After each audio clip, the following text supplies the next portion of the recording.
Srangsalo DYFI Mothani Philbwrichinwi Achaimani Sal Aboni Bagi Srangsalo Melar Matni Juba Bobon Tangnok Buskango Khlaijakha DYFI Mothani Philbwrichinwi Achaimani Sal Pandawa Bodolni Banati Shaka DYFI ni Haste Asukpang Polas Bomik Aboni Yagola Mothate Bodol Bagi Langmarena Shankrakno Borom Khlaye Borokni Hayawo Kumbokha Mothani Joto Ozamarok আমাদের দেশের প্রগতিশীল যুব আন্দোলনের কর্মীদের কাছে আজকের দিনটি অত্যন্ত আনন্দের এবং গর্বের।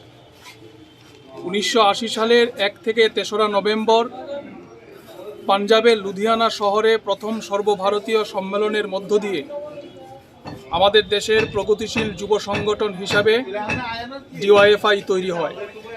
সারা দেশে আজকের দিনটি আমরা সংগঠনের 42তম প্রতিষ্ঠা দিবস উদযাপন করছি।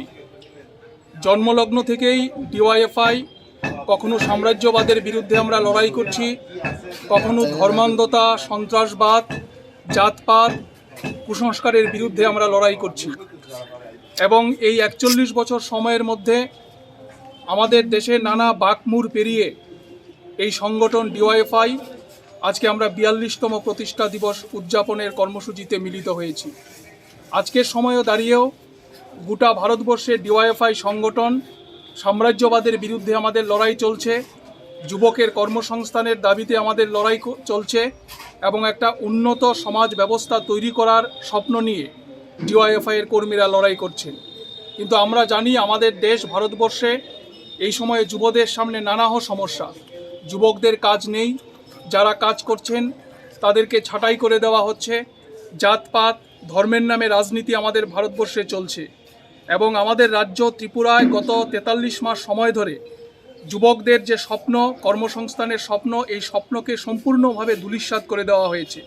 গণতান্ত্রিক অধিকার হরণ করা হয়েছে। 43 মাস সময় ধরে আমাদের রাজ্যে বামপন্থী ছাত্র যুব আন্দোলনের কর্মী এবং গণ আন্দোলনের কর্মীদের উপর ফ্যাসিস্ট সুলভ কায়দায় আক্রমণ চলছে, সংবিধান আক্রান্ত। এইরকম একটা প্রেক্ষাপটে দাঁড়িয়ে আজকে DYFI সারা দেশের সাথে এবং আমাদের রাজ্যে আমরা 42তম প্রতিষ্ঠা দিবস উদযাপন করছি।